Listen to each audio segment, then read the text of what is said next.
اگلی صبح تھوڑا بہت زائدان دیکھنے کے بعد تھوڑا سا اور زائدان کا وزٹ کیا، جو آس پاس کے قریبی جو علاقے تھے اور جو چھوٹے چھوٹے جگہ تھیں ان کو صرف ایسے سرسری نظر دیکھا۔ خوبصورتی بڑی اچھی تھی، زائدان کی بھی ایسا کمزور نہیں تھا، اگرچہ یہ تھوڑا سا سائڈ ایریا تھا لیکن تھا ماشاءاللہ خوبصورت، اور صفائی ستھرائی وہی سیم تھی، اور ہریالی، درخت، چھوٹے چھوٹے جو ہے ایسے تفریحی جگہ بھی راستوں پہ بنے ہوئے تھے جو کافی ایک اچھا ماحول بنا رہے تھے اس پورے ایریے کو۔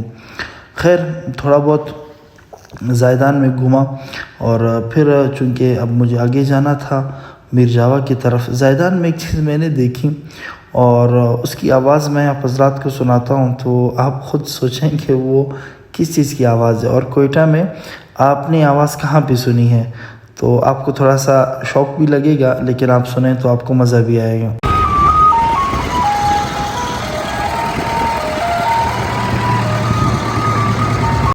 تو یہ آواز تھی وہاں کے کچرے والی گاڑی کی۔ ہمارے ہاں یہ جو کلفی بیچنے والے ہوتے ہیں نا، ان کی یہ آواز ہوتی ہے۔ وہاں پہ ہر گھر کے پاس یہ گاڑی جاتی تھی، اور وہاں پہ گھروں میں جو کچرا ہوتا تھا، جو کوڑا کرکٹ ہوتا تھا، یہ ان گھروں سے ان کچروں کو اٹھاتا تھا اور نئے شاپر ان کو دے دیتا تھا جو کچرا دان میں ڈلتے ہیں، بلیک کلر کی ہوا کرتے تھے۔ تو روزانہ کا غالباً یہ معمول تھا، یا 2 سے 3 دن کے بعد یہ کچرے والا آتا اور یہ کچرے ان کے اٹھا لیتا۔ خیر زائدان بھی خوبصورتی میں کم نہیں تھا، راستے بڑے تھے، یہ تھوڑے سے مشابہت میں ہمارے کوئٹہ کی طرح تھا۔ وہاں پہ اکثر شلوار قمیص ہمیں زیادہ دیکھنے کو ملے، کیونکہ پورے ایران میں تقریباً پینٹ شرٹ زیادہ پہنا جاتا تھا، لیکن زائدان ایک ایسا شہر تھا جہاں پہ مسلمانوں کی کثرت تھی، اور یہاں پہ اکثر چیزیں مسلمانوں کے ساتھ مشابہت رکھتے تھے، اور باقی برادری کے لوگ بھی تھے لیکن اکثر سنی تھے یہاں پہ۔ خیر زائدان دیکھنے کے بعد پھر ہم گئے میر جاوا کی طرف، جو بالکل تفتان بارڈر کے قریب تھا، بالکل ہمارا ایریا بھی تھا۔ میر جاوا پہنچے ہم، ظہر کا وقت تھا، وہاں پہ ظہر کا کھانا میرا ارادہ تھا کہ میر جاوا میں گھومیں گے، اور پھر رات میر جاوا میں گزار کے پھر ہم تفتان کی طرف، یعنی اگلی صبح جب جمعے کا دن ہوگا یہاں سے نکلوں گا، اور پھر صبح گاڑی میں بیٹھ کے شام تک کوئٹہ پہنچ جاؤں گا۔ لیکن چونکہ ہمارا ٹائمنگ کا مسئلہ تھا، کوئٹہ پاکستان کے ٹائمنگ میں اور ایران کی ٹائمنگ میں تقریباً 1.5 سے 2 گھنٹے کا فاصلہ تھا، تو میں نے کہا کہ ایسا نہ ہو کہ ٹائمنگ آگے پیچھے نہ ہو جائے، تو میں نے اپنے رہبروں سے یہی بات کی کہ بھئی ظہر کا کھانا آپ کے ساتھ کھائیں گے، پھر اس کے بعد یہاں سے نکلیں گے۔ تو میر جاوا کا بازار وہاں کا بھی ہم نے تھوڑا سا وزٹ کیا۔ میر جاوا آپ یوں سمجھے وہ ایک پسماندہ علاقہ تھا، اس کے راستے اتنے اچھے بھی نہیں تھے، اور دکانوں کی کنڈیشن بھی اتنی اچھی نہیں تھی جو میں آپ کو دکھا سکوں، لیکن وہاں پہ میں نے ایک چیز دیکھی، تنور جہاں پہ روٹیاں پکتی ہیں۔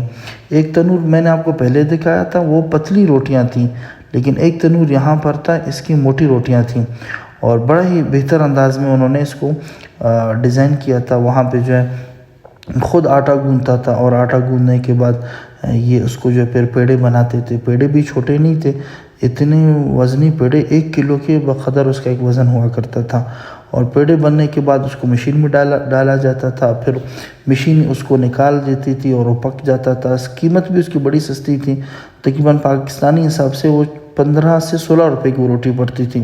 تو اتنی سستی روٹی، ہمارے ہاں تو وزن بھی کم ہے اور وزن کے ساتھ ساتھ اس کا قیمت بھی اتنی زیادہ ہے اس کی، لیکن وہاں پہ یہ چیز نہیں تھی، بڑا ہی بہترین انداز میں وہ روٹی اس کی بنتی تھی۔ خیر روٹیاں ہم نے وہاں سے اٹھائی اور ظہر کا کھانا ہم نے کھایا۔ ظہر کے کھانا کھانے کے بعد بارڈر سے آدھا گھنٹہ پہلے ہم ایران سے نکل گئے، اور الحمدللہ ثم الحمدللہ ہم اپنے ملک پاکستان میں انٹر ہو گئے، جس کی میں خوشی کی میری کوئی انتہا نہیں تھی۔ انلیمیٹڈ میں خوشیوں میں تھا کہ اتنا بڑا سفر، اور مختلف طریقوں، مختلف سوچوں کے ساتھ جو میں گیا اور میں کیا سوچ رہا تھا میں آیا۔ اب یہاں چونکہ وقت تھا ہمارے ساتھ، عصر کا وقت تھا، یہ میں نے پروگرام بنایا کہ بھئی جاتے ہیں سیندک وہاں سے تقریباً ایک آدھے گھنٹے کے فاصلے پر تھا۔ وہاں پہ ہمارے ایک دوست بھی تھے، میں نے رابطہ بھی کیا لیکن تاخیر سے رابطہ ہوا ان سے۔ جب دیر ہو گئی تو مغرب قریب پڑ رہا تھا، تو پھر ہم نے اپنے وقت کو تھوڑا سا قیمتی بنایا، ایک چھوٹا سا فارم ہاؤس تھا، دوستوں نے کہا وہاں جا کر کے جو فٹ بال کھیلتے ہیں۔ میں تو فٹ بال کھیلتا نہیں ہوں، آپ کو معلوم ہے، میں جو کھیلتا ہوں وہ بھی آپ کو معلوم ہے۔ تو خیر لیکن ہم گئے اور ان کا گیم میں نے دیکھا، بہت ہی اچھی جگہ بنی ہوئی تھی، خاص ایران بارڈر کے ساتھ ٹچ۔ یہ جو گراؤنڈ آپ کو نظر آ رہا تھا یا آ رہا ہے، تو یہ جو گراؤنڈ ہے یہ اس کے بیک سائڈ پہ بالکل ایران کی دیوار لگی ہوئی تھی، بالکل ٹچ تھا، اور بڑا ہی بہترین لوکیشن پہ بنایا تھا، ایک چھوٹی سی جگہ تھی۔ تو یہ ہمارا سفر رہا، زندگی رہی، ملاقات باقی اور رہے گی ہماری انشاءاللہ۔ اگر اس کے علاوہ ہمارے جتنے بھی اسفار ہوتے رہیں گے، ہم آپ کے ساتھ انشاءاللہ ہم رابطے میں رہیں گے۔